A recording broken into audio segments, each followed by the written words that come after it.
Keputusan kerajaan memberi pengecualian visa selama 30 hari kepada pelancong China dan India bermula 1 Disember ini bakal memberi kesan positif kepada sektor ekonomi dan pelancongan negara. Namun, kawalan yang terperinci dan proaktif perlu dilaksanakan terutama berkaitan isu kesihatan serta kawalan keselamatan negara. Kami turun padang mendapatkan pandangan orang ramai dan pakar berhubung isu itu. Rata-rata yang kami temui menyambut baik usaha itu. Menurut mereka, pengecualian visa bukan sahaja dapat mengeratkan hubungan diplomatik dengan negara terbabit, malah membantu merangsang ekonomi dan sektor pelancongan negara. Bagaimanapun, keputusan perlu melibatkan pertimbangan keselamatan sesebuah negara, termasuk langkah-langkah untuk memastikan pengecualian visa tidak disalahgunakan. Saya rasa kemasukan pelancong ini sebenarnya akan membawa dua akibat lah. Selain pada ekonomi, I think kita kena fikirkan juga tentang keselamatan penduduk Malaysia.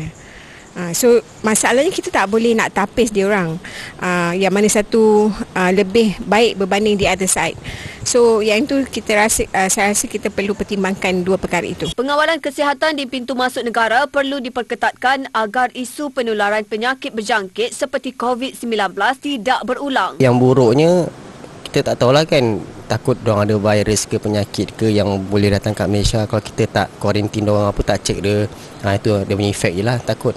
Pengawalan kesihatan itu perlulah. Perlu sangat untuk keadaan sekarang sebab kita dah ada pengalaman COVID kan, sampai kita kena lockdown semua, so benda tu kena ambil kira lah. Kalau boleh nak kena pertingkatkan pengawalan lah. So seperti yang kita tahu, warga Cina ni memang dia suka melancong. So bila terlalu ramai akan jadi terlalu pack, so daripada segi keselamatan pun agak macam kurang baik lah. Jadi kalau boleh kita baik pulih lah kita punya daripada segi keselamatan kan, daripada segi law untuk masuk ke negara kita, itu perlu ditingkatkan lah. Ada yang berpandangan usaha itu memberi laluan mudah kepada strategi pemasaran pelancongan negeri, memandangkan kemasukan pelancong dari China adalah tinggi. Percentage dia orang masuk nanti at least boleh contribute, like sebelum ni ada isu dengan kat Langkawi kan, yang mungkin tourism dah turun sikit.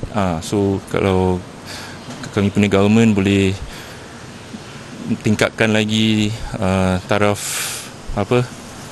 servis dekat sana, makanan, culture Malaysia. Memang inilah, I feel it's something that will contribute lah to the economy, at least, yeah. Sementara itu, Pensyarah Kanan Ekonomi Pusat Asasi Universiti Teknologi MARA UiTM berkata, kesan jangka masa panjang perlu dipertimbangkan sejajar dengan keperluan matlamat sesebuah negara. Meskipun ia memberi impak yang sangat baik kepada ekonomi, namun isu keselamatan dan kesihatan tidak boleh dipandang enteng.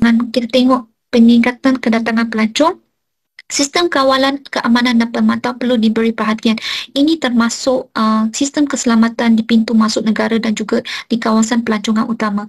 Dan dari segi pengasanan dan penjagaan ancaman keselamatan, kita tengok ia juga perlu dibangunkan dan dipertingkatkan, dan di mana ia mungkin melibatkan kerjasama antarabangsa dalam perkongsian maklumat dengan agensi perisikan, pihak berkuasa dan juga kerjasama polis.